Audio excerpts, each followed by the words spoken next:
Hello and welcome to the Faces of Africa Pocket Edition, where we dissect and discuss the topics covered in our weekly documentary show, which takes you through the continent's history, cultures, and major issues through exploring great personalities. This week on Faces of Africa podcast, we're taking you to Namibia. A very special documentary, really just talking about the African continent in terms of traditions, that is healers and hunters of the Nyae Nyae. My name is Fathiya Nur, and I have here Jeff Muthee. Hi, Jeff. Hi, Fathiya. How are you? It's been a minute since I had you here. I know, right? I've missed this space. I love doing the podcast and connecting with the audience. Happy to have you here. Thank you so much. Let's talk about this documentary because it's quite intriguing. The Nyae Nyae are originally from Namibia. Yes. But the focus of the documentary is on healers, traditional healers. And you know, in the African community, people do believe a lot in like having traditional way of healing that could be through herbs, Right. could be through certain, I want to call it procedures. Should we say procedures? I think that's the right politically correct word. Yeah. Yes. And it's interesting when you watch this documentary, the only healer remaining is trying to teach young people in Namibia or the Nyae Nyae community. What did you get out of this documentary? Well, it's a very interesting documentary, Fathiya, in terms of it brings a lot of themes and issues to the forefront. Number one is tradition against modernity. Right. Where you'll get, as you said, he's the only healer and he's trying to pass on his skills and what he's learned over time to the young generation, right? And then there's also the other issue of modernity, where the young people do not want to be associated with the old ways of doing things, right? Yeah. And then there's also the issue of westernization. Right. Where, because of the influence of various industry sectors like Hollywood and music and all that, people think that learning what your grandfathers or your forefathers were doing is backwards. Old school, It's old school, right? Yeah. So it's a very interesting documentary that brings in a lot of issues to the forefront. Exactly, Jeff. What you're talking about with regards to modernity and civilization and the fact that tradition is sort of considered old school in a way, backward. But it's interesting in this documentary, you see two young people. One is a bit older than the other. Of course, they are so eager to learn about the healing culture of the Nyae Nyae, and you see them actually going deep into I wouldn't call it a forest, but somewhere where they actually get some type of herb food and they're actually eating it. Correct. What did you get out of it, despite the fact that, people consider it old school?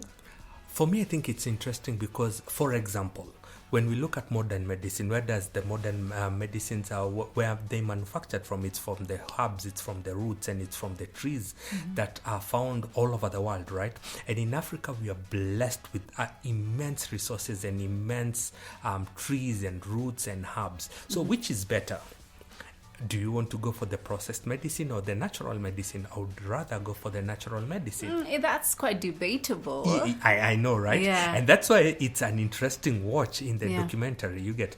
So it's good when we see young people wanting to learn what their forefathers have gathered over time and what has been passed down the various generations to make sure that it doesn't die with the old folks, right? Yeah, so it continues with the young generation, and that knowledge continues to be passed on from one generation to another. Yeah, let's talk about that particular bit in terms of, passing it to another generation. Another theme in the documentary that is very prominent is the fact that a lot of young people are now involved in, drug abuse, like alcohol, for instance. Yes. And that has affected, even the traditional healers, the old traditional healers trying to pass, to young people. Do you think this is a core problem that is happening in Africa in terms of drug abuse just coming in the way of a lot of issues? Yes, sure. You're right, Fathiya. And this, again, is due to a lot of westernization. You get, like, in the old traditional days and systems back then, like, you couldn't find somebody who was an alcoholic. Why? Because alcohol was revered in terms of it was only used for specific occasions and specific celebrations. You get. So nowadays alcohol is readily available. You will find you can get alcohol packed in a bottle or a paper to go and all that. So due to modernization and westernization, that's when you'll find most of our youth in Africa are falling for this type of vices, be it drug abuse, be it alcohol abuse. Those are things that were never heard of in the olden days. Yeah, I mean, I totally agree, and of course definitely commend the two young people in the documentary who are trying to learn the culture despite whatever that's happening. But I want us to talk about this interesting bit of how actually the healing process is sort of done, how he was being taught, you know. The old man, at some point, there's a dance, it's like a small ceremony, and you have women clapping. Yes. You know, and he's dancing there, and it's supposed to make him feel some type of way, Yes. so that he can get into a certain trance. Yes. It's interesting to watch, but I don't know, I thought a little creepy. What did you think? I know that was intense. Right? Yeah, that's the word I would use. It was intense because he gets into a trance. He falls down at some point, Right. and then they have to give him time to like come back to earth, quote unquote. Yeah. And then he wakes up, and then they're talking about spirits and all that. That will cause a lot of debate, especially in Africa, Right. because there are people who are pro that kind of healing, and then there's the Christianity bit of it, where people will say that's demonic, and you're summoning in demons and all that. Right. So it's a very interesting topic in terms of how will our audience take and view that ceremony. But looking at it, it's a very engaging scene. It's a very, very engaging scene, and it has all the drama, and it has all the, it's captivating. Right. Yeah, so I'll let the jury out there, let Right. the people watch the documentary, and then they can would be happy to hear what they have to say about that particular scene. And I think it would be also interesting for the audience to know that even the young person, particular young guy, he's actually also trained by the only healer actually, how to take part in it, and he also goes into a trance, and he explains how he feels when he goes into a trance. So I think that's very interesting for the audience to see. True. But as we wrap up, I think for me it's interesting to see that there are people who are still trying to maintain their culture and heritage despite the current civilization in the world, which I think is commendable, right? Yeah, because right now what happens with the advent of social media, and I'm not blaming social media